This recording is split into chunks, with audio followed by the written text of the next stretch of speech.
I'm really happy to be here today with Matt, as you like to be called. And Matt had this great idea about looking at the nature of detective stories and the nature of music and creativity in general. And somewhere along the way, you said we were going to get to Turing machines. And since I've been talking about that with Glenn on the physics part of my channel, I thought that would be pretty interesting. So I thought, Glenn, I thought, Matt, that I might just read a sentence from the email you sent me and then have you explain it to me. Dorothy Sayers wrote a book called The Mind of the Maker, and in it she quotes St. Augustine, who writes in De Musica that the essence of composition is more or less an analogy for the coming into being of everything. She approaches this claim with a Trinitarian formulation, positing the reader as equivalent to the user in a Turing-esque situation of allowing the means to meet their ends. Now, even just that phrase, allowing the means to meet their ends, I thought was an interesting turn. Is that your own phrase? So could Yes. you just describe to me what that means? Something I try to do often, because I'm someone who finds himself, if we want to begin with the middle of the yin-yang sign that Jordan B. Peterson outlines in his book, Maps of Meaning, not for the sake of talking about the opposition between two ideologies or two belief systems, but that line in the middle as a point of infinite tension, but also infinite release. And so it partakes of paradox. I find myself in my own life living that, because I went from, say, a Protestant leaning religion, then an Orthodox, and now a Catholic. And that is sort of mappable onto the left and right brain of one of the most powerful religions in human history, split in the middle, the East and the West of Christianity. And of course, we cannot forget our most salient memories. So even as I find myself on the other side of the rite of election in Catholicism, approaching my first Mass in April for Easter, I cannot shake off the teachings I had in Berkeley, given to me through an Orthodox priest. And I won't say they contradict, but they don't allow me to dive in anywhere. I'm stuck walking into, I don't know, deeper or shallower ends of a great mythic pool. So with that said, to have means meet their ends, I tried to play with the idea that they're both coming to an end, an ending, but also finding their rest. So both what is coming to an ending? Well, The both types of belief, or maybe we could put it in the frame so to evoke the idea of a detective working a room, okay, or a personality working a room, and a human being. One of the things that separates us from a machine, let's say, to quote Aristotle, is we are social animals, and therefore our desires implicitly are social. And because they're social, our desires, maybe their ends are many and not one. So you walk into a room and either it has inanimate or animate objects. The desire trigger in us doesn't turn off, right? It might be a gallery full of beautiful paintings, and the Geiger counter of desire just doesn't know where to go, where to linger. And so it ricochets off the walls. Or you walk into a room full of idiosyncratic people and you don't know where to anchor. You just want to buzz around everywhere and overhear, but also participate in. How does one control that? And how does one, especially in this internet world, not, and I use this word very precisely, I don't mean the negative connotation of it. How does one not become manic with directionality? in a life where literally you can have a different many-sided experience every other minute if you have an internet connection. Mhm. If you live in a city, which is tantamount to having an internet connection, you could just go for a random stroll, a random walk of chaos downtown. Mhm. And this, all the things held over from an Orthodox or a Catholicism, where the emphasis is on lingering in liturgical moments, whether it is participating in Mass or confession or something every Sunday, it just, the more you ponder it, I find either the details vanish and you're left with, I don't know how to communicate my relation to this anymore, or the same logic that was used for, man, how do I navigate this interesting room, is projected into the religious moment. And then it becomes, ooh, which saint am I curious about this week? Mhm. And that hyper conversation with yourself, I think, is akin to a detective in a room, a crime scene, trying to tease out what the clues mean and are pointing to. Mhm. Yeah, yeah. I can see what you're saying. Yeah, so I was thinking about how, so I've been an avid reader of detective series ever since I was a kid. And when I was a young woman, I read probably everything by Agatha Christie. I read everything by Dorothy Sayers. I read everything by Josephine Tay.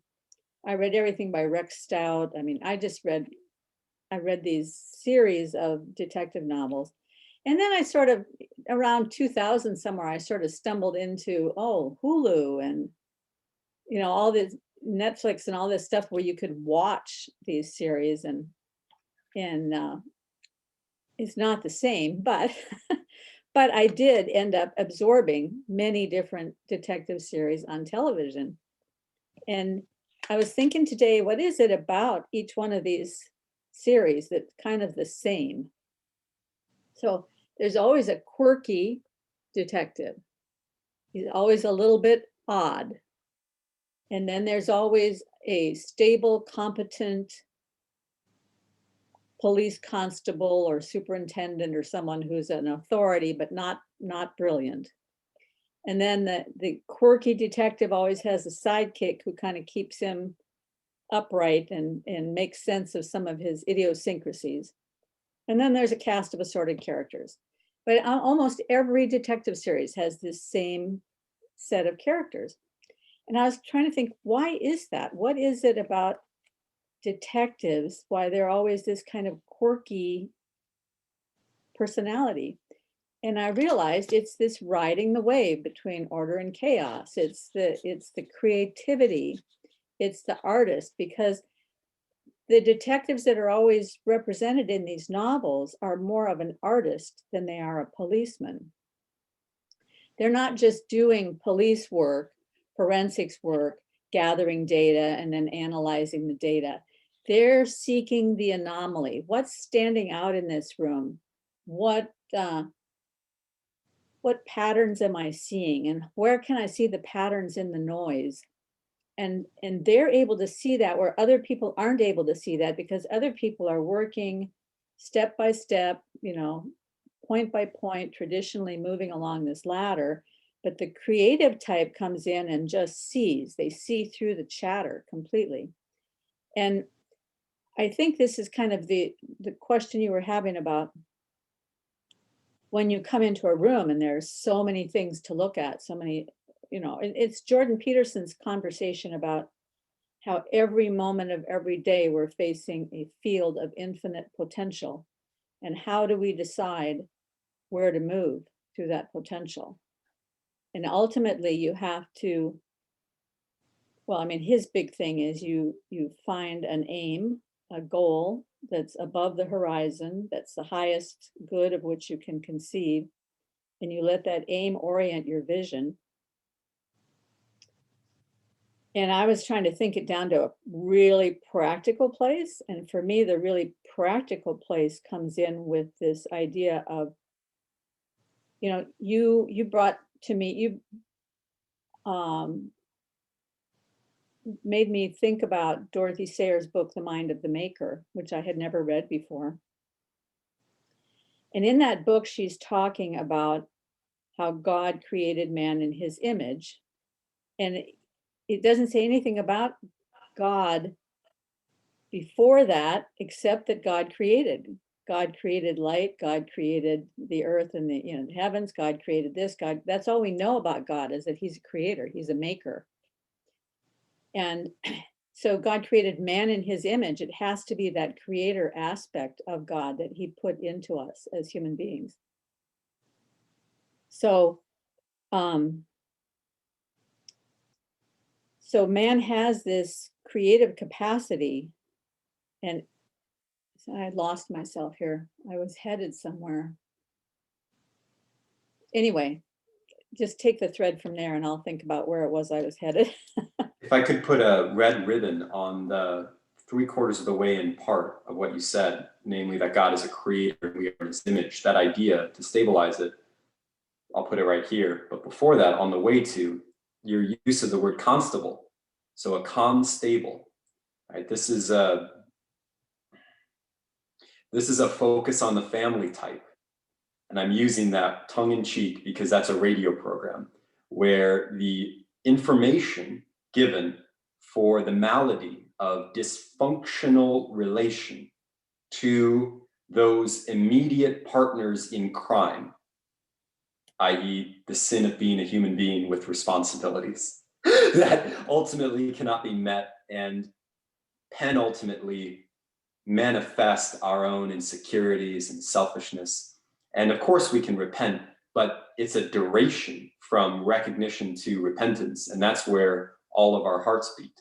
That's where the hugs are half-hearted, etc. I mean, so the focus on the family types, which similar to the Sermon on the Mount, dispense capsules of platitudinous proverbs. Well, you gotta make quality time for quality things. Well, that is true. But and everything in me after seeing the Vervaeke and the Jordan B. Peterson movement make its pendulum swing away from that sort of ultra conservatism is to say, well, let's all be Socrates and ask ourselves what quality means in that sentence, which is to participate in a kind of detective genre to the Constable, focus on the family approach to the maladies of a crime scene. And so your point of the detective being odd, being the outsider, that's the typology. And yet that being the vehicle through which he or she gains a perspective on the whole. And the favorite trope of a detective genre is the city, which is a kind of many-folded whole. He is an outsider of the police institution, usually in some rundown apartment by himself. And one of the famous phrases for detective pulpy genre is the slow burn. And this is literally, you've seen, like you said, in the television shows, the detective's eyes, there's usually a zoom in, and there's just this deadpan stare through the wall, through the mist of the toxic air in the city to what? It's the slow burn of desire. And it's usually baked into the past. The detective hasn't gotten over something. Maybe 10 years ago, Focus on the Family said, quality time for quality things. And he did put quality time into a quality thing, but the recognition of his falling short came. And the difference between him and the constable, who can get on to the next case and do his job and run the protocols, is the detective got stuck between recognition and repentance. And that's his edge. That's his unbelievable transcendental desire. So that when he comes to this new case that the constable is stumped on, I mean, here's the body, here's the epiphenomenon of the ugly, unpatterned, raw on the floor,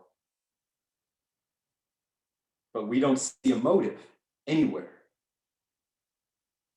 I thought I could just put in the paperwork and move on. on the way to my pension, which is the gift of the city, to the focus on the family micro unit.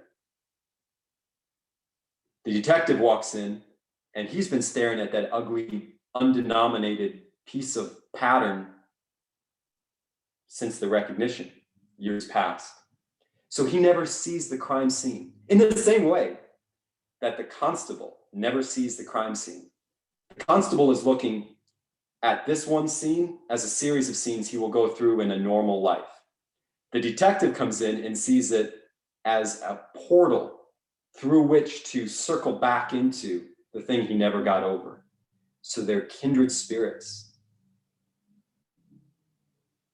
And the pleasure of the detective genre is seeing their movement together and their conversation. Not so much the solving of the crime, because that happens all the time. The ingenuity and creativity comes with the new ways in which those two poles interact. Yeah, that's one of the things I love about series work, is the character arc that moves on.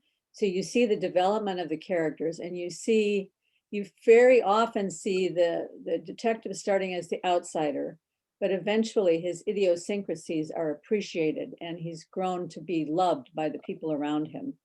Maybe never really understood, but they love him in spite of his idiosyncrasies. And you made a wonderful dichotomy between being loved and being understood. We'll definitely have to tease that out as we continue. Go ahead. Yeah, so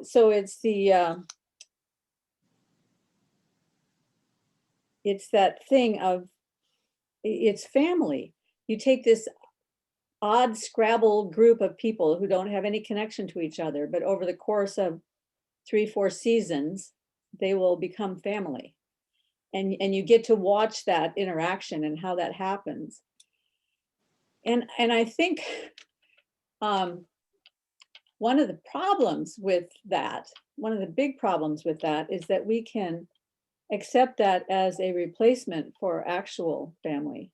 Accept that as a replacement for actual action and actual heroism and actual adventures, because it's so satisfying to participate in their character journey and not have to have your own character journey. And let me give you another example. Yeah. This is something I fall into all the time. I somewhere along the line, before I got a grip on what it means to really be a responsible, well, I shouldn't say that. I went through many years when I was very responsible because I didn't have any options. I didn't have the money. I had to go after it just in order to survive. And then when I married my current husband, and he's a hard worker and he does very well, and I was a stay-at-home mom, and I kind of went through a stage where, well, maybe I could just relax for a while, which relaxing becomes very addictive. And I sort of developed this fantasy life where I could open a drawer that was all messed up with stuff, just all tangled up in there. And I could imagine what that drawer would look like if it were organized and neat and tidy. And I could think about doing it. But once I had thought it through about how I would go about it, I could close the drawer and be perfectly happy with the drawer the way it was. So I think there's a way in which we can live these vicarious lives through these families on TV and not have to focus on our own lives. And so it's very decadent almost. And precise term. Decadent, yes. A precise term. If I could supplement to what you just said, because I'm in agreement with you, but I also see the tension, because there's always been a campfire that ordered the elders hierarchically from the rosy-eyed pupils of the next generation. And in terms of data compression, you can't learn everything at home. And you can't go out and see the world without already having in the heart the hero's journey to constantly check whether or not you are indeed participating in the forms as you're going through your life. So those two things in parallel poses the problem of how do we get that knowledge into the people without wasting time, knowing it's going to take some time where we eject them out of a practical life, but also out of doing the mythic journey right. How long should that be, and how should it be delivered? What are the mechanisms? And that's a conversation we've always faced. And certainly you can be the autodidact, where you can be alone in a room and open a shelf, to riff on your example, and see the need and practice the asceticism of denying the luxury of the mind to the handwork. And certainly that's the sort of thing that can grow spiritual fruit down the road. You might end up being an architect if you open enough drawers and do enough things with them eventually in 10 years, right? These things do scale, as Peterson would say. But maybe you need to be in a controlled environment where people will open the shelves and then point to historical luminaries who've opened even bigger shelves, so as to open a door to your imagination to really think big, right? But how long should that take? And I think I lived through a time period where the answer was 4 years at a university. That's the rite of passage to go from a moment of recognition, oh, I have to contribute to this campfire, to the repentance of time to leave the luxurious city of many peopled thoughts to siphon myself down to something actual. But of course, every day became, I could go to class or I could audit this other one. And then it elongated because it never participated in the recognition to the repentance. So some people, I still remember this. I went to the University of Lincoln, Nebraska one summer for a nanoscience NSF funded trip where I got credit and lodging. And I talked to a graduate student who was probably 28. I was 21 or 20. And he was sitting next to a sputtering machine, this probably $1 million machine, whose sole purpose was to take pellets of silver and gold and blow them up within its confines in radiated bursts. So it'd shoot it, blow up, and the purpose was the layers that were radiated out into the interior of the wall were a certain controlled thickness, and they got it really, really thin so that it was about as wide as an electron or whatever it is for iron. And then they could look at it, the way it jiggled next to the other one. Well, he took all that on faith, and practically, actually, if he was sold on the idea, if you open this and press this button, you'll someday have a PhD in particle physics, what he actually was doing, as I walked down the hallway and looked at him and went in there, because I'm inveterately curious as a detective, I sat down and questioned him. Hey, what are you doing? I'm just here on an NSF thing. Tell me about your job. I'm just here because I couldn't find anything better out in the world, and they're going to pay for this. So I sit here and press a button and blow up gold. And that's how he saw it. And he was getting a good deal at the end. And that's not to reduce the scientific journey or anything like that. I'm pointing to society's way of negotiating how to insert knowledge when, as you said, someone needs to also move their own feet on their own path. And I think now with the internet and with a lot of land-grant institutions shutting their doors because of COVID, that's not a real option for as many people anymore to go the 4-year university route. And so they're looking at other options for getting the storytelling education through. Well, so let me just jump in there with going back to what I was trying to say before, but I couldn't remember where I was headed. I think it fits right here. That when you're confronted by this field of infinite potential, and you were at that moment in university, you were infinitely curious. You would have gone through a lot of different doors just to get, whatever information you could.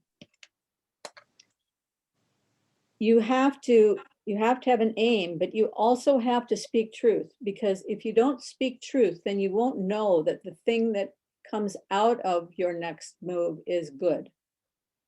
It's in the speaking of truth that we know that the next product is a good product. And that speaking of truth is not just getting up and making proclamations about the way the world works and speaking truly about it. It's speaking truth to yourself. I'm going to make a choice right now. I need to be honest with myself. Is this choice going to be good for me? Is it going to be good for my family? Is it going to be good for my neighborhood? Whatever. Every choice that I make is what the future is built out of. So in this next moment, I have to make choices that are based on the truth that I speak to myself and that I speak to other people. And that guy sitting there with that machine, he was not speaking truth. He was not speaking truth to himself, because he had a fantastic opportunity right there to grow and to develop and to maybe face failure and to have adventures and to learn all sorts of interesting things. But instead, he's content with pushing a button because he's not speaking truth to himself. If he had been speaking truth to himself, he would have been saying, this is not all that I am. I have a lot more potential than this. I could be more than this. I could do more. I could contribute more than this. I could be more responsible than this. All of those things have to come into those choices that we make when we're confronted by that infinite field of potential, right? So I was really struck by Dorothy Sayers' idea of these three parts of a book, which I mean, it's true of any creative endeavor, but she framed it in the process of a book. That first there's the idea, the creative idea, which she goes into later. That creative idea comes out of, that's part of who you are from the moment you're born until the moment that that idea occurs to you. Because that idea would not have occurred to anybody else, because you are unique from the moment that you're born. So it's that the essence of that idea was in you when you were born. But from the moment you have the idea about the book, that's the creative idea. Then the creative energy is the actual taking the effort to write the book down. And then the creative power is the meaning of the book that comes when it's read by someone. Which the meaning is multiplied exponentially, because she might have had one meaning in mind, but all the various readers that read it, they get multiplied meaning out of it, right? And then they take that meaning and they express it out into the world through their actions and through their relationships with other people. And so it percolates out into the world through that process. So you have the creative idea, the creative energy, and then the creative power. And she was relating it to a Trinitarian picture. And so kind of the way I was thinking of it is that the creative power is kind of the role of the Holy Spirit in infusing us with the truth of Christ and his resurrection, so that that truth percolates out through all of society and all of cultures and civilizations, which is not immediate. So after the resurrection, it wasn't immediate that the whole world understood who Christ was, but it percolates out through the culture, through the work of the Holy Spirit. So anyway, that was some of my thoughts. If I could hook up my truck to that, or however we want to say it, my vehicle of thought, I think what you said is very profound, because it's about how to address the future, both the future of ourselves and the future of the environment that ourselves will be in with other selves later, and how to think of later. So Sayers, I was sitting in a car on my way to a small town in South Dakota for my job, when, as I was turning the radio knob, I heard some Catholic DJ referenced Dorothy Sayers and said she was Episcopalian, but if only we could have had her. Now, I know that's team speak, but it showed me something. And then when you were saying what you said, it showed me something else. We experience this phenomenon of being in the Trinity all the time. So for instance, oh, Facebook, I thought of that 10 years ago before Facebook became a thing. Yeah, just have everyone see everyone else's business, make it easy to click on or move through. Who hasn't thought of that before? Ideas are common. I think that denigrates them. I think it's a miracle. Ideas are common. It says something about us that ideas are common. But then someone, and this is how Dorothy Sayers moves from the novel to now being appropriated in software engineering circles, because she is how do we implement ideas in terms of task and satisfaction of a goal? So means to their ends. Copper, microchips, electricity. Let's build on some technologies of chemists, blah, blah, blah, blah, blah, blah. Let's use some precedent in law to get around the intellectual hurdles and some encumbrances. All of that has nothing to do with the guy or the girl maybe drinking some tea and saying, yeah, it'd be great if we could all be connected. It's the same root, but all this other stuff was actually implemented. And then somehow, and I think this is the thing in the 21st century, which we are now experiencing as consciousness, there is still an argument to be made as to how those two lines of thought are really connected. Mark Zuckerberg and Facebook and all the legality and technology and the teams and the boardroom conversations that went into place to make this network real, how does that have a real connection to the idea of everyone being connected? Or is it a red herring and a detective looking for the connection is looking for the wrong thing? We just have a habit of associating the two things. Really what we're seeing unfold is a bunch of corrupt businessmen doing what they can to squeeze out dollars from attention. People like to put that spin on it, but that's just a spin. That's an interpretation of a clue. Maybe that's a hyper idiosyncratic individual thinking he's got the clairvoyant view of everything, right? So we have common ideas and that makes us constables. Or it can also make us at the same time a detective in our own minds. And then finally, that third thing is the user using the Macintosh, having no real worry or care about all the legal things that happen behind the curtain so that this thing could be purchased at the price it was, or the fact that they've had this idea before. They're just actually seeing it provided now. Be like God saying, come and drink the water. It's real. It's amazing. This is real. My idea is in front of me. I could throw it out the window. I could throw this idea out the window if I wanted to. My grandfather couldn't. So yeah, I think that's an interesting thing. So what is it about ideas that maybe this differentiates art and technology, or maybe there is no differentiation between art and technology, but you hear a lot now and you see all these infomercials on YouTube and everything about how to monetize your idea. So Facebook is definitely a monetized idea. And when Facebook first came out, they're like, okay, yeah, he's got an idea there, but how is he going to monetize that? And quite frequently, artists will create art whether or not it can be monetized, because they have to create. They don't have a choice.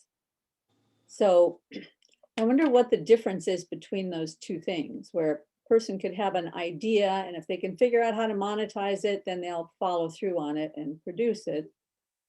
Or a person can be impelled to bring an idea into the flesh, into the world. Dorothy Sayers was talking about how babies have to be born. The mother is impelled to give birth to this child once it's gotten started. There's no option there. And so that's something that might differentiate the creative endeavor from the strictly business endeavor. And yet on the other side, certainly a lot of creativity has come out of this process of monetizing ideas. So what's going on there? That's a great question. I think the parallel I would use is cellular division. As you said, once a human being, and I'll frame this in highly charismatic and knighthood terms, romantic terms, two people hypothetically come to one another and say, I will give my life to you as a gift. A gift is not compensatory, but since they're both doing it, it now becomes an event greater than the sum of their gifts. And something similar would be when an artist who plays a guitar goes out on the street and plays the guitar as a gift to the air. But one person catches it, and there's something about both the ability and the sheer fact that this person is there that lends an attraction to it. And then, of course, you have the people following their peer group and showing up, and it becomes a mass. But sometimes the mass group, this is not a rock band situation where they pay for tickets. They just see the violinist on the street and enough of them show up. They have an out-of-body experience where they know he's giving us the gift of his ability, and we're giving the gift of our stillness. And we're still there, and he's still here. And this might not have been.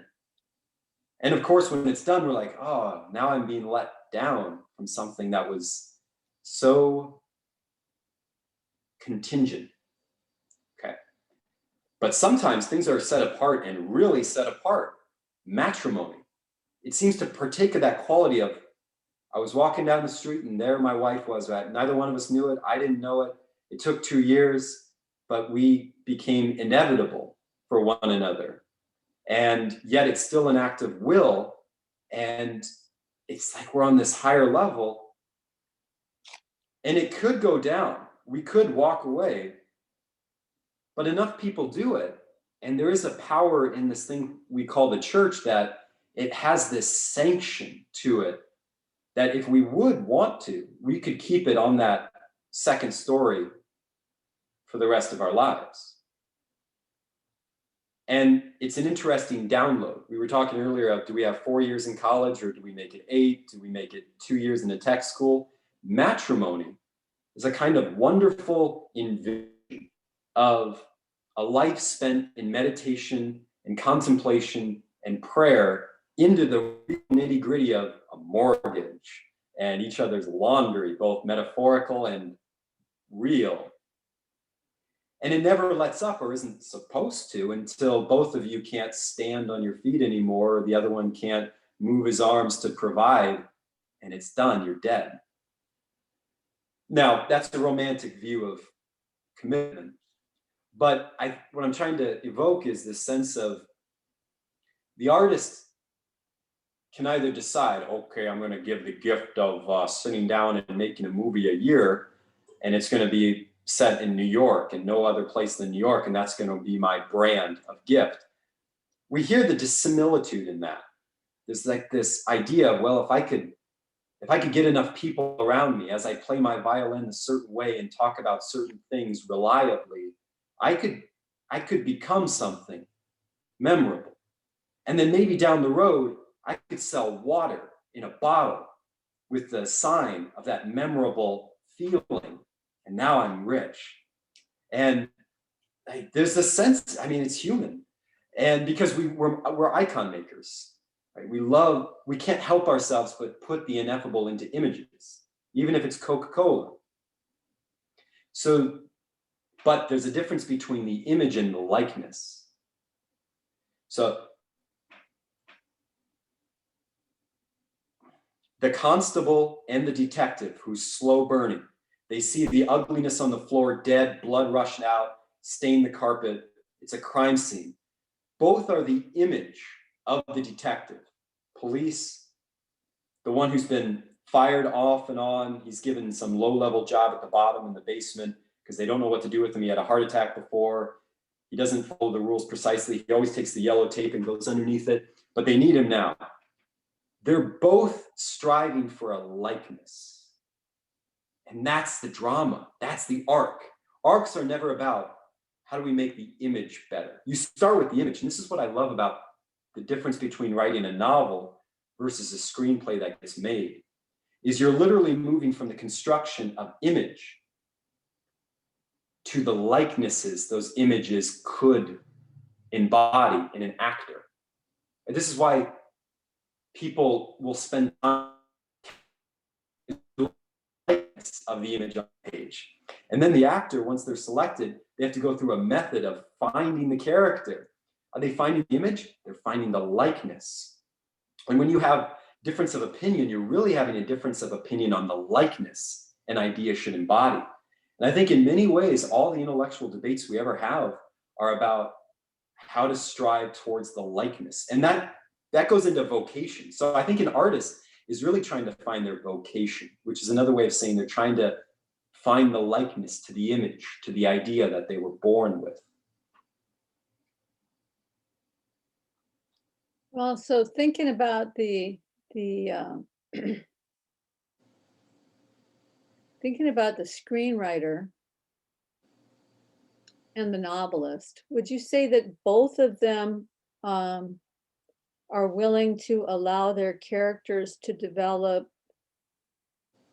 personality aside from that which might be imposed by the author? I think this is where we get into the cybernetics of the social animal. So I know it dawned on me late in my 20s. I wish it would have dawned on me when I was a teenager, but alas. I thought books were written in isolation. I thought stories were told to the wall. And if they came back in the same order that they went out in, it was a masterpiece. And then it was just Field of Dreams. Recapitulate it and they will come. Because when you spoke it to the wall, it came back in the same order. So surely if you just remove the wall and have 100,000 people there, it will arrive in their ears the same way it came back to yours. And you have Gone with the Wind or War and Peace. But that's not actually how it works, right? You take your idea to someone and they put their hands in it. And even when their hands come out, the fingerprints are on it.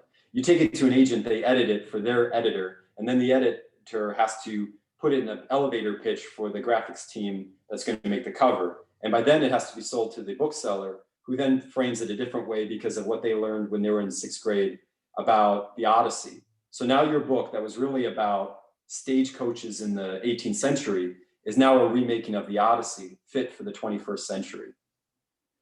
Well, I guess it was there. It was maybe somewhere in the caboose of my idea. Maybe it was all implicit there. And so we can trace it all back to the author alone writing it. But I think that's stretching, that's reaching.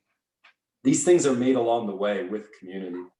Well, even if it's made in isolation, even if it's the great American novel and you wrote it in isolation in your attic and the editors were willing to pass it through exactly the way it is, it's not going to come back at you the way it comes back at you from the wall, because it's going to go through the filter of all these people who are reading it, each one of whom has their own idea of what those characters look like inside their heads, and how the relationships between those people are similar or dissimilar from the relationships they've had. And it goes all through every one of them has a matrix inside them that's filtering all this information. So it doesn't matter what your intention is when you write it. What matters is how, and this is where, unfortunately, we fall into the whole of the potential of postmodernism, right?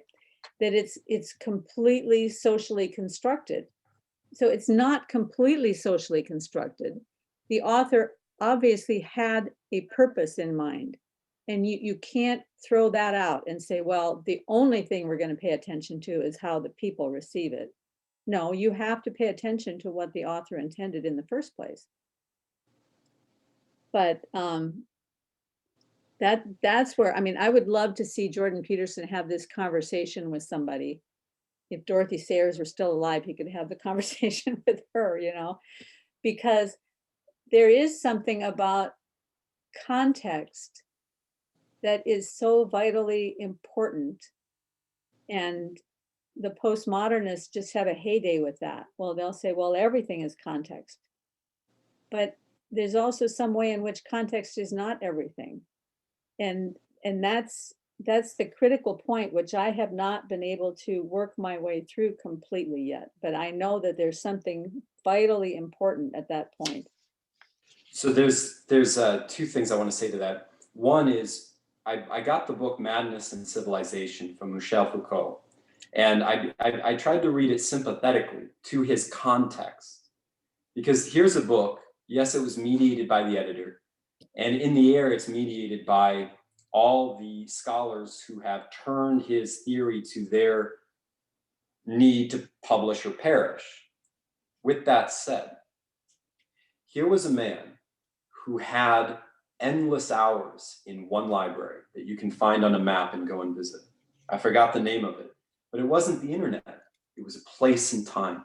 And he went there with his own feet, and he walked up the stairs, and he grabbed a book and he opened it. And he went to another book and opened it.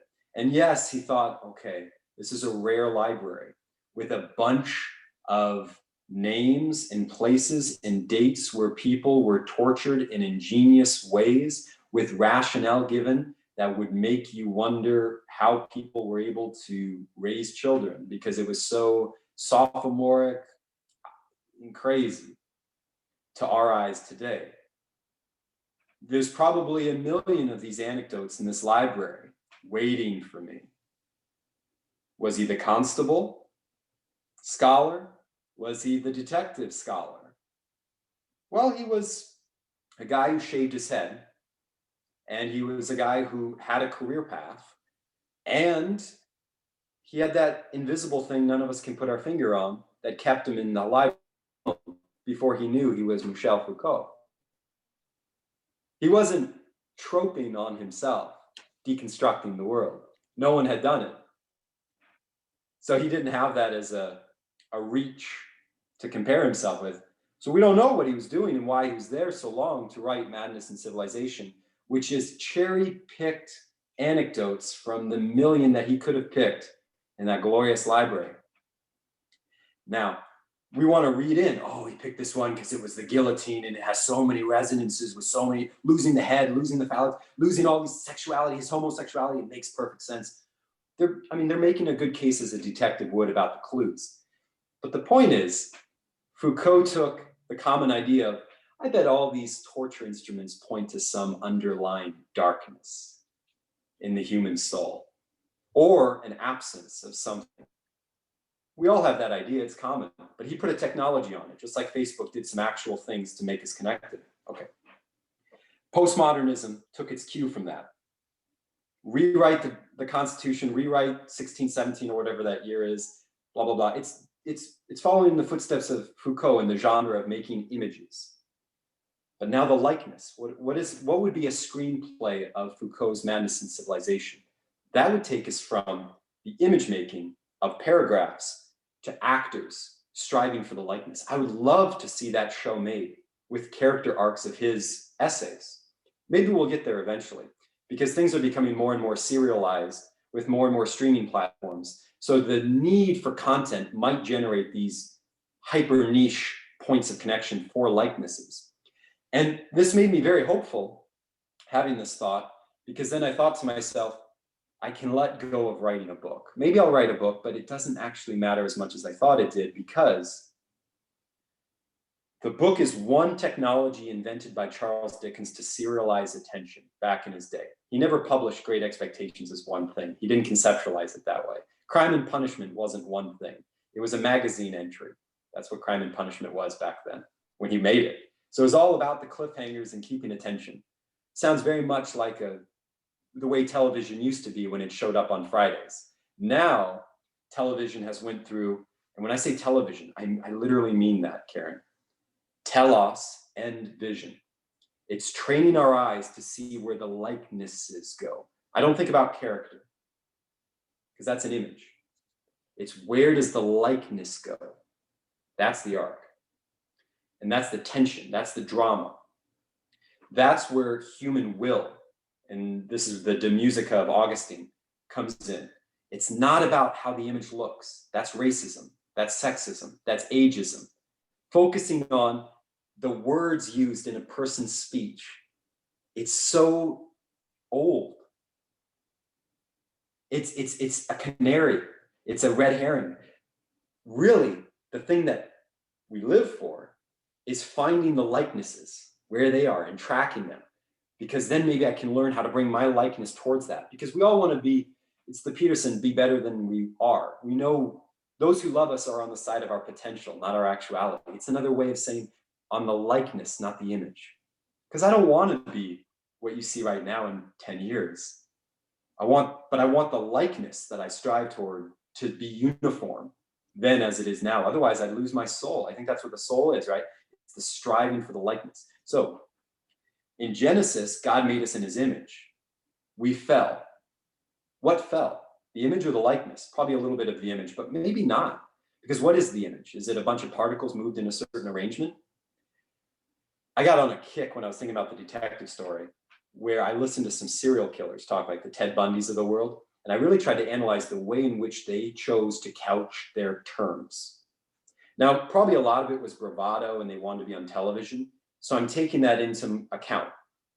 But also, I think there were some moments where they were without pretense.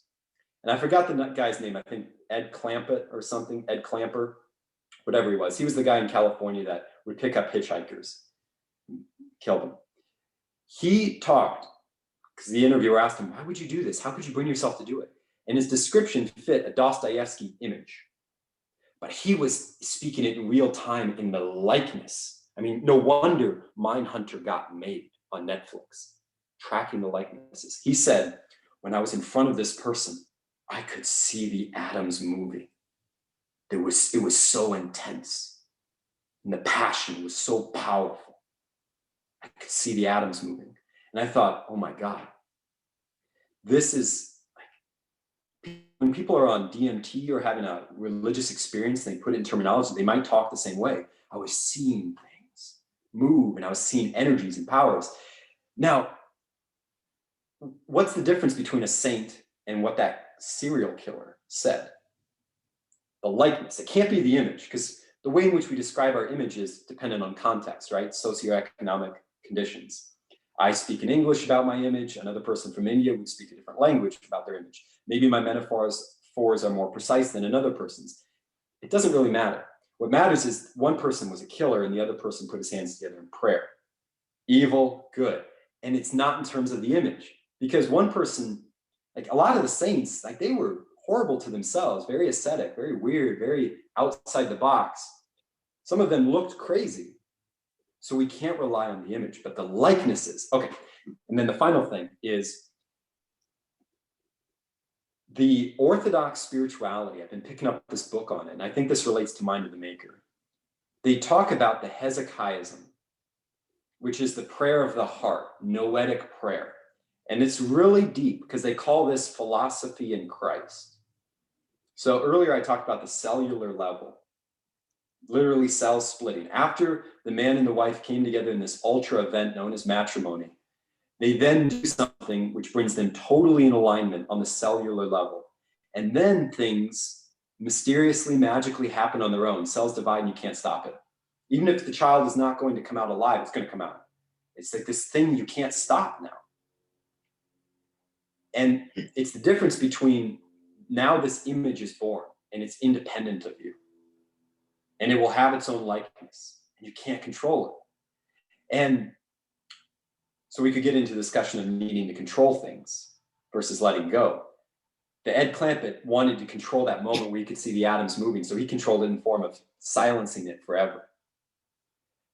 I don't want to be a novelist who silences something forever on the page. Don't edit it. Don't take it away. It is what it is. You weren't with me when I was alone in the room and I saw the light coming through when I was writing the sentence. I don't want to be a serial perception person. But when you give it up, like I joined a screenwriting class because I wanted to give it up to other people, and someday an actor doing his own thing or her own thing with, you get to see life being made in its own way, its own likeness. And so I think the Orthodox spirituality route, they talk about Hezekiah as a noetic prayer. So you have your cellular level, which makes you look the way you look. Then you have your brain with the environment that separates you from a Turing machine, right? You can actually think about, I will open this closet and I will look at all that stuff I could arrange or not. But then you have this third thing where God is, and it's called the nous, the N-O-U-S, and it's where the image of God is preeminent. And of course, you can't see it through physical eyes, and you can't describe it, and you can't put it on an image, but it's there, and it's the part of you that has been dispersed through the eyes, through the ears, that has all these passions. It's the reason why when Eve was seduced by the serpent, it says he talked to her in words, he flipped the words around. So the information coming in from the environment was twisted. Didn't affect the nous. It affected the interaction between brain and environment. Didn't affect her cells yet, but it came into the cochlea, moved across the hairs, started touching things. Then it says she looked. These are very precise texts. She looked at the tree and saw that it was beautiful.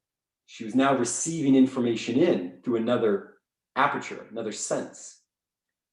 And her nous, the thing she communicated and prayed to God unceasingly with, was beginning to become, okay, so what he told me now can be this other thing that's contradiction. So there can be tension with God and myself. And then I can see this thing that's beautiful above him and to beside the point of him. That's cool too. I can have all these compartments. Her very being was being stretched. And then she finally fell and ate. And that's when the nous fell. Communication was broken. But the lead up is the likeness falling, not the image. The image was there the whole time. But then God came and cursed her with pain in childbirth. Now we see the image start to break and bleed and stretch. But he always gave us a way to return with the likeness. And that's why he came and became flesh as the word and died and then was resurrected, was to show us that the second level, the brain and the environment, that can be healed. The cellular level, we're going to reconstitute that in the resurrection. He can make people that are paralytic walk. He can fix the cells. The thing that he told us to do, when he said, he takes care of the sparrows, he'll take care of you, is to work on your nous, the place where you communicate with God. And they call it the neptic route. And it just is a fancy word for watchfulness. So everything I just said was to get to that word and the particular understanding of that word, watchfulness. They use the image of your heart has an eye inside it. And that's where God can be perceived and communed with. And you have all this stuff blocking it. So you have to go through a lot of asceticism and repentance and shedding of tears and going over your life to clear that stuff away and slow burn into it. And then it's, you know it. You know God, you're a theologian. You experience him. And it's not on the cellular level. You're not getting this like climax of passion. You're not seeing the atoms move. That's cellular level. That's not where God is. We have cells that we share with plants. That's not where God is. It's not our brains and our thoughts. That they call that logismoi, passing thoughts. Like the East is right. Eastern meditation, like you want to let that pass by. Oh, it was a good thought today. Maybe I'll write it down. Maybe I won't. It doesn't matter. You're not the thoughts. That highest thing where you commune with God is just watchfulness of guarding the heart and letting some thoughts in. If they're good, thoughts that aren't, nope. You can be thought, just like the tree of the knowledge of good and evil could be. God didn't say, chop it down, Adam, be the provider, protect the house, destroy it. He just said, be aware of it, don't let it in. Don't do anything, don't worry about it. Just know what it is, but don't let it in. But the nous, that's why it had to be stretched out. She had to see through her eyes. It's beautiful and good to make one wise. It was stretching. It was that guardian at the heart saying, well, we'll give it a subscription. We won't let in, but we'll give it a subscription. And then a little bit more, and then we'll finally eat. So that connects with all this. Would you think me an utter fool if I asked you a very simple question? What do you mean when you say likeness? I mean, the postmoderns are right in regards to we have to base our perceptions on interpretation. And interpretation is an act of critique. When John said, the axe will come to the root of the tree first, I abbreviate that as no one will wake up, no one will come to their consciousness without an act of critique. And that means waking up and saying, no, I don't think my life is solely meant for me to sit here and blow up gold, to pay my utility bill and to someday have children and make sure they can go to college. Like, I don't think there's a necessary connection between this dead-end job and other people's benefit. Okay. So I can go now and listen to Rush Limbaugh tell me, yeah, you got to make more money. Or I can go and listen to the left say, you're a victim sitting there blowing up gold. I'm characterizing this, but we have to go somewhere to know and have some validation that, okay, I am thinking something that has been dealt with before. And I can at least use that as a distance milestone to walk towards. And I might not listen to Rush Limbaugh forever, but once I get far enough into it, he'll say someone's name, Dorothy Sayers. Ah, bye, Rush. Dorothy, take me where I really want to go. And then Dorothy will say, I'm not Catholic. I don't think I like the Pope, but let me read Pope. Oh, okay. I guess my idea of the Pope I'm not saying I believe in the Pope, but I guess my preconception of the Pope has to go away because it was informed by what Rush said. But I'm two thinkers past Rush right now. That means my conception of the Pope has changed. That's what we do all the time. So the postmoderns are right about that. And a real practical way that I think of likeness is, for me, I have to pray to a saint. And the one that I believe has spoken to my noose, I haven't let him in completely because I know he's not God. But I give him a little bit more intimacy than I would Rush Limbaugh and I've never met St. Matthew, but I've received that little verse in the gospel and then the troparion of the Orthodox that with zeal, he followed Christ the Master. Okay. I know what zeal is in my bones. I'm a very zealous person. I don't talk, I move my hands. I don't just want to know. I go into a room with a graduate student I've never met, blowing up gold and take his time.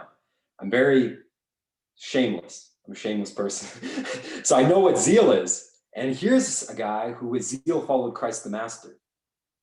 I thought I followed Christ the Master, but I can't finish anything. I keep switching denominations. So I don't actually follow Christ. But maybe I do. Because all it says is he followed. With zeal you followed Christ the Master, who in his goodness appeared on earth to mankind, summoning you from the custom house. Well, what does that mean? I have no idea. When I was in college, I thought it meant leave school. So I left school. When I was at Verizon, I thought it meant leave Verizon for California. So I did that. When I was in California, I thought it was go to the Bay Area and live in a little studio room paying way too much money. So I did that. Does that make me a saint? No, because I have no idea if what I did was selfish or selfless. I have no idea. Now, do I use that text and grip it with my own interpretation so that I don't become a nihilist and just think it all is bubbles bursting? Yes. But I think something like that, what I just said in that kaleidoscope of soup, is exactly what striving for the likeness of the good means. In my own experience, and I have a precedent for it in Exodus. So Jesus came to here's the setup, here's the sequence. Jesus in passing, it's very precise language. Jesus is passing by the tax collector's booth and he says to Matthew, follow me. Now, there are a number of ways to think of that. Imagine if you were making a scene and having an actor play it. There are a number of ways you could have Jesus say, follow me. You could have him stop and look at you and say, here it is, Karen, the moment we've all been waiting for. Everything's leading up to this. Follow me. Or it could just be the sort of thing where your boss walks by and he's like, come here. Which is it? We don't know. Was Matthew in the state of, oh, wow, he's like looking straight at me and saying, follow me. How could I not? Or is it like, did I just hear him right? Did he just say, he's still going, he's walking away. I got to know at least if I'm right that he said, follow me. So let me walk after him and try to stop him. And he never was able to go back. And that turned out to be the rest of his life. We don't know.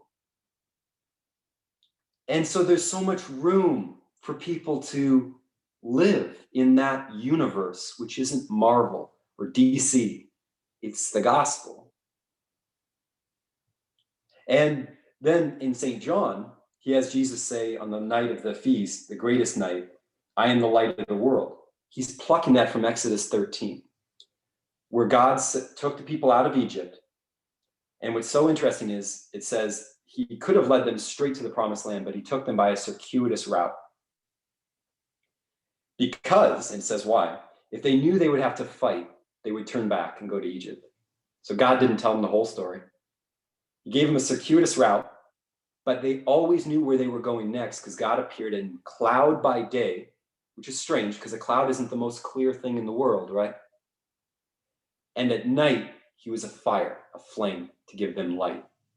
So it said by day and night, they knew where they were going. Okay. Jesus said, I am the light of the world. The hearers who knew the precedent for that also knew the people of Israel were not led by a straight line in God's light. They were led in a circuitous path. For God to get glory out of the Egyptians, it had nothing to do immediately with the Jews. And if you think about the north, east, south, west cardinal directions spinning, that's exactly what the Jewish people were doing. They were just going in circles, giving complete landscape to the entire world. Well, so if I take that back to when you were talking about not knowing if all of your different motions and travels and jumping denominations, if that all has anything to do with your zeal for Christ. If you didn't have a zeal for Christ, you wouldn't be doing those things. Right? I mean, and it's amazing the too fact that that you keep searching from one denomination to another denomination is not that you are seeking, I don't think anyway, I don't think you're trying to seek a different Christ or trying to make Christ who you want him to be. It's you're trying to find a place where you feel you can become part of that family, and with that family, build on your relationship with Christ. I mean, yeah, and it connects with the detective versus the villain. So we talked about the constable and the detective, but we haven't talked about the killer yet, the evil one in these detective stories, the one they have to catch. And it's a lovely setup, right? There's one pursuing and one cat and mousing and finally caught.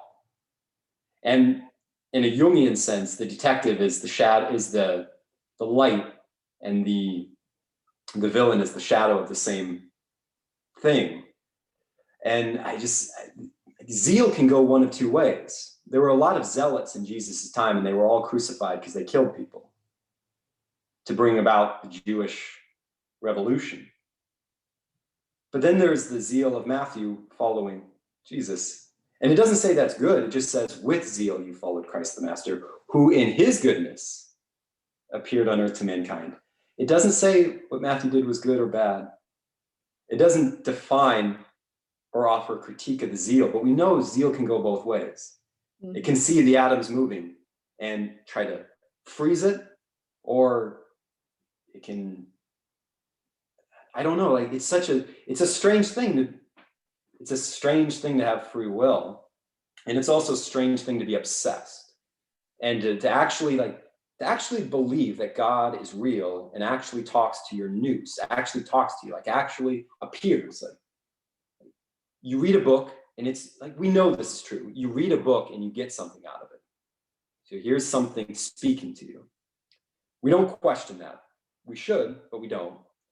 So then when someone comes and says, I was praying and God talked to me, we're like, crazy. Like, how is it any different from someone saying, I took this book and I read it and now I know something I didn't before? Or when you lock yourself out of your car and you yell at the car. We're treating it at that moment as an idol. Like, it's not gonna, we think, oh, I've been good to you. I've locked you before. I put gas in you. I bought you. Now you won't open for me. You let me leave my keys in there. What is, it's all compressed in, no. Like, you talk to the car. It's just like God said, you'll look to your idol and you'll shake it, but it's not alive. I feel like I've done that with books a lot. I shake them because I'm waiting for them to open their doors, but they're not alive. It seems like you must read an awful lot, Matt. You must paint a lot. Well, no, I actually, since I started this channel, I've done precious little painting. Because just to keep up with all of you geniuses takes all my time to study and try to read the things that you're reading and try to understand the ideas that you're putting forth. And so I actually don't read. I don't read a lot. I probably finished 5 books in my life. The thing I do. Start a lot of books. Yeah, but the reason I start them has nothing to do with literature. Literature, it's just a catch-all word for me to talk about. Like, I don't, this is too prideful of me to say, but I'm just gonna put my card on the table because I think most people do this anyway with their consciousness. I'm always in a state of expectancy. One friend of mine called it neuroticism, but I think it's watchfulness, attentiveness. Like, I think everything was created by God. And it wasn't just made, it was spoken and told to be something. Mm-hmm. Like, he spoke it and then he told it to be what it is. So there's everything in the universe has been taught to behave the way it behaves. And even the way it doesn't behave and diverges from that is a result of the latitude it's been given by the initial vagueness of its command. Well, that's one of the things that Dorothy Sayers is talking about in her book that I found so fascinating. She was talking about the different kinds of law and the difference between, say, physical laws and national laws, or the difference between laws of nature and arbitrary laws. And one of the examples that she used was,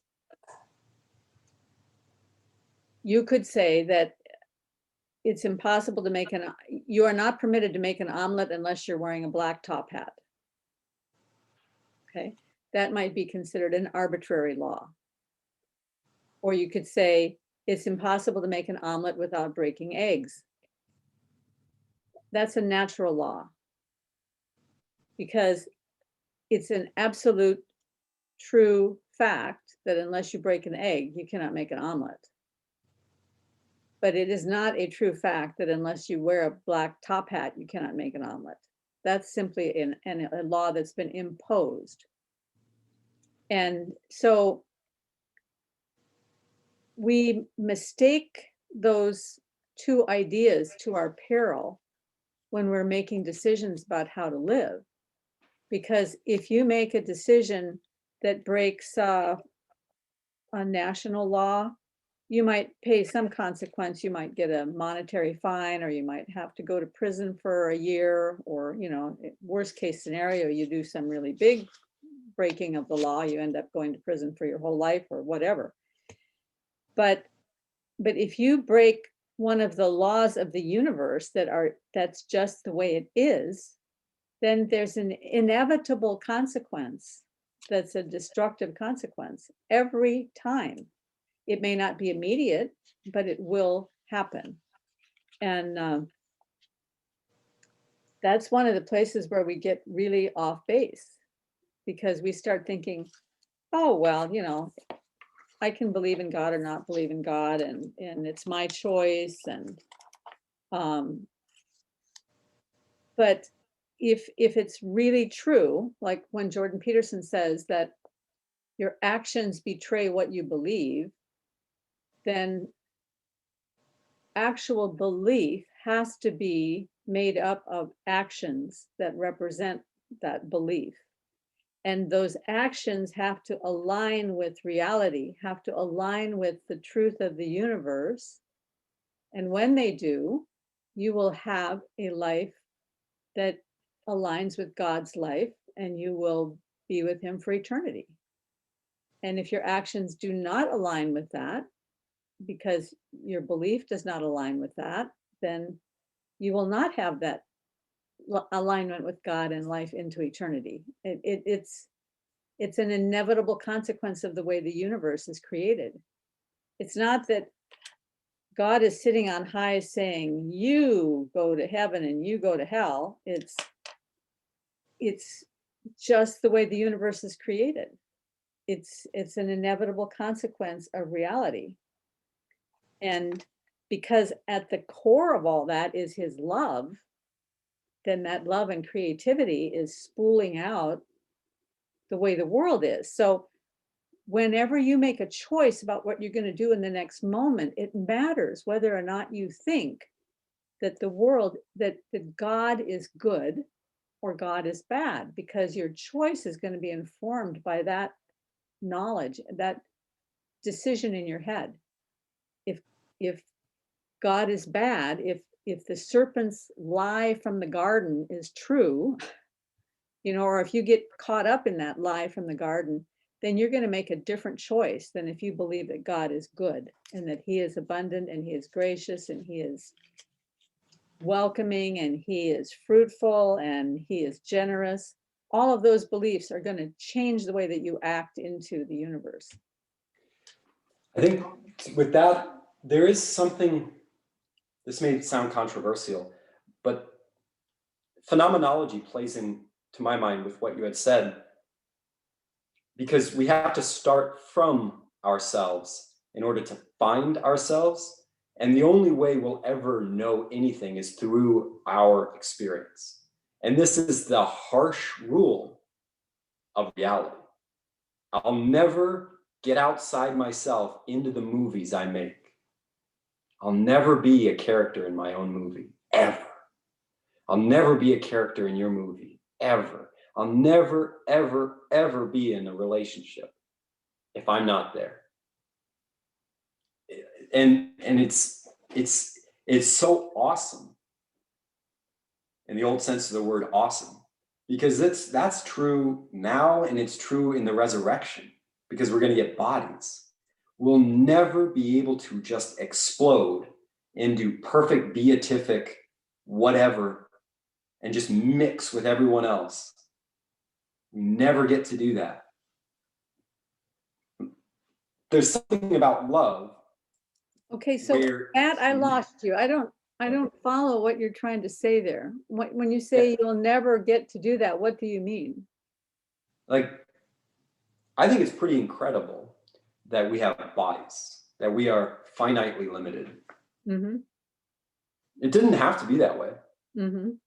Like, algae has distributed consciousness. It has no sense of being embodied. Like, bees have no sense of, oh, here I am, and this is what I am. Like, they're drones. Like, they're part of a collective. We're not actually social media denizens. We're not social animals, which is like, we participate in those things and can use those as analogs, but we've been made with this individuality that can never be broached. You could cut off my arm, but you can't actually ever see into my soul. And I can't do the same for you. I can never evacuate my own. And so when we watch, to your earlier point, a show, and we tend to begin to identify with the characters, and even give that character and that show time outside of immediate commitments to other people, we're not actually giving that thing anything. We're just, this is where we are right now. And then other people will say, well, how selfish? And yes, that's their interpretation. But even if you gave your time to the immediate relations, Someone else could say, you're so uncultured, you don't know what's going on. Valid critique. You're damned if you do and damned if you don't. If your intention is, it's better to be with my family than the show, because if I go into the family, I will be able to give more of myself. Like, who knows what that actually means? Like, yes, the family needs to be taken care of, but what is that? Like, the thing is, we know on a common sense level, it's better to be with the family than with the television show. But I think there's a deceit in thinking either one is more natural to who we really are. Like, the only thing natural to me is God. Like, the only thing natural to a human being is God. And so I think there's just a lot more latitude, but we'll never get out of our body. So this idea of, okay, if I go to my family, I will finally, explode into where I'm supposed to be. I'll go from Matthew to Father. Just this wonderful moment where water becomes ice, phase change. That's what I need to put all my resources into, become a father. That's probably a great thing, but my intention is out of whack. I shouldn't be writing this book for this reason. I shouldn't be becoming a father for this reason, because I'll be who I am the day my child is born, and I was still who I am the day before my child was born. The great thing is now a child is born. Mm-hmm.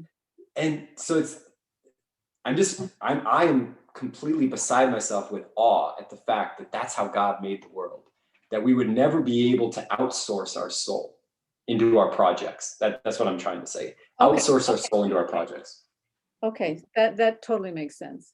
And to what you said at the beginning when you were talking about how we're born with limitation, I just wanted to read this quote from Dorothy Sayers' books because I thought this was so good.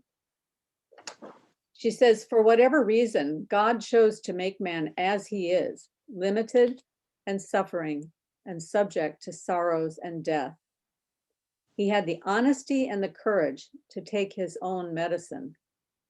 Whatever game he is playing with his creation, he has kept his own rules and played fair. He can exact nothing from man that he has not exacted from himself. He has himself gone through the whole of human experience, from the trivial irritations of family life and the cramping restrictions of hard work and lack of money, to the worst horrors of pain and humiliation, defeat, despair, and death. When he was a man, he played the man. He was born in poverty and died in disgrace, and thought it well worthwhile. What do you make of that, Karen? Like, what animates you about that? Well, that limitation. Well, limitation is a necessary part of being human.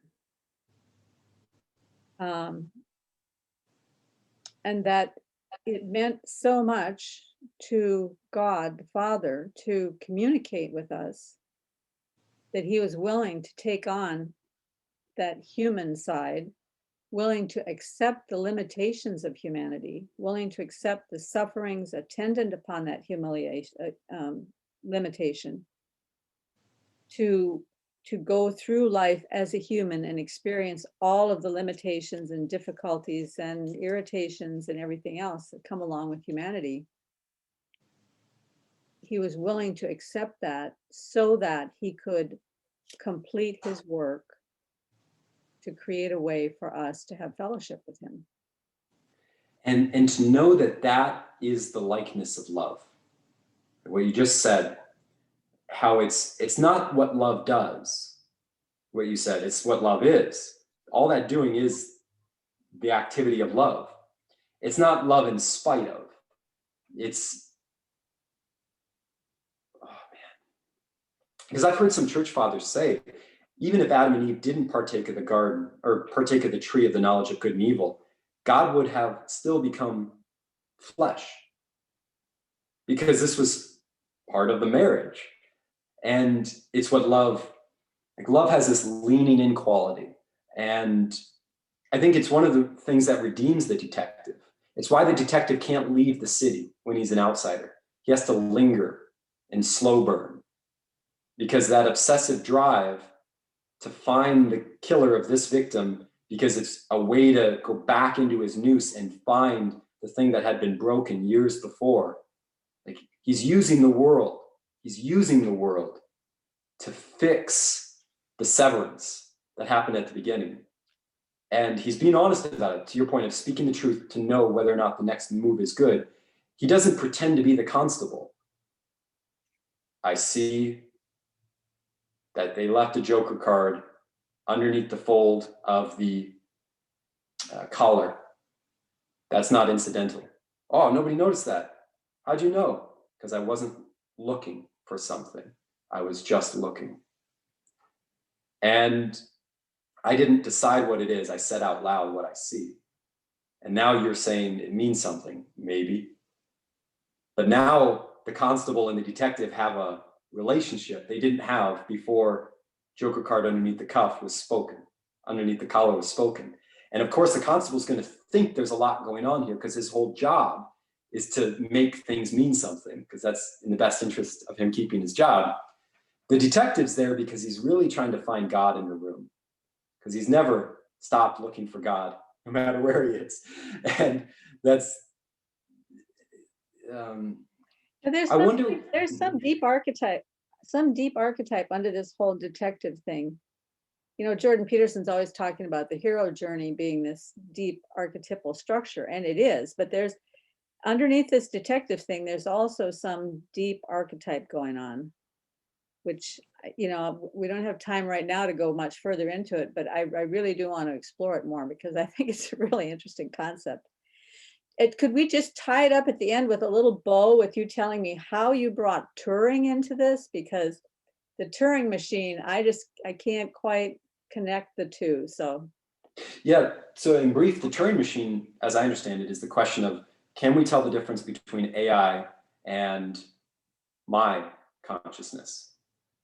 Well, we would have to have a rule-based system to distinguish something that has similar looking skin graphs and similar sounding vocal mechanisms from your friend calling you saying, "How are you today?" There should be, in principle, a way to distinguish AI from us if there is a real difference. The Turing machine was this theoretical computer that we would be able to define AI from.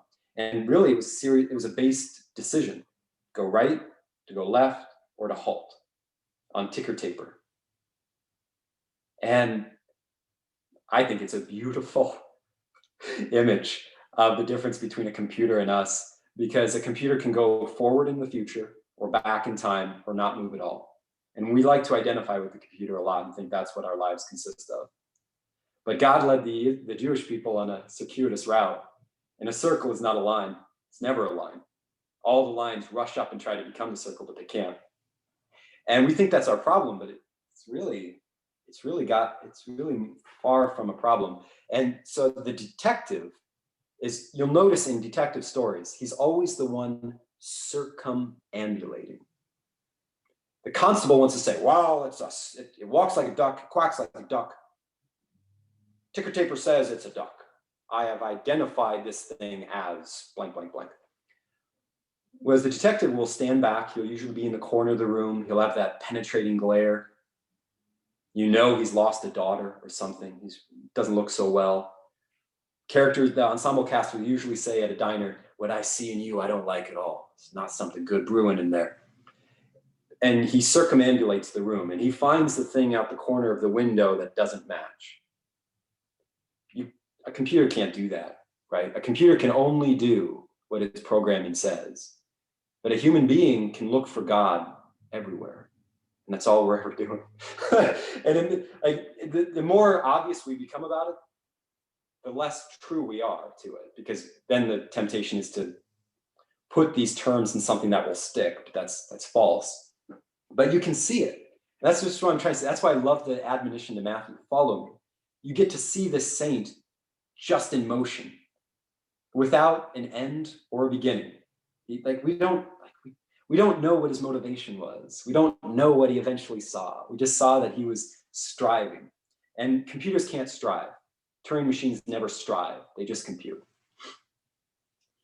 yeah, so there's a backstory to the Turing machine too that's very, very interesting that we talked about that I talked about with Glenn the last time that we had a conversation, I think it was episode 5, that Turing was originally trying to answer a question about decidability.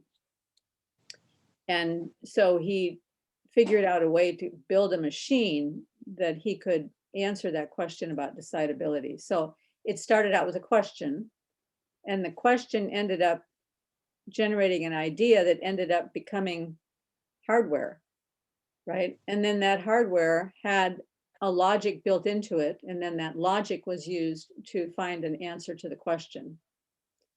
And so there's a big picture there. I mean, Glenn and I are going to go on talking about that some more, so I don't want to give it all away now, but this has been a wide-ranging exploratory discussion, Matt. I'm always amazed at how your mind works and all the interesting things that you think about. So I wish you the best with this screenwriting endeavor. It sounds pretty exciting. I hope we get to read some of the results from it one of these days. Yeah, thank you. Wish me luck. Yeah, I want to listen more than I speak in the room. Is it okay if I put your YouTube channel in the notes? I wouldn't. I mean, the people that I speak to on it, I more or less do a vlog, and it doesn't have anything necessarily in keeping with my thoughts. I'm more or less in using it as a diary, so that in years from now I can look back on it. So I don't think it's necessary. Okay. Okay. I will link, however, to this book by Dorothy Sayers and maybe to the names of some of my favorite detective novels. And I look forward to talking to you again in the future. Bye, Karen. Okay. So so I turned the recording. Yeah, I still see it up there.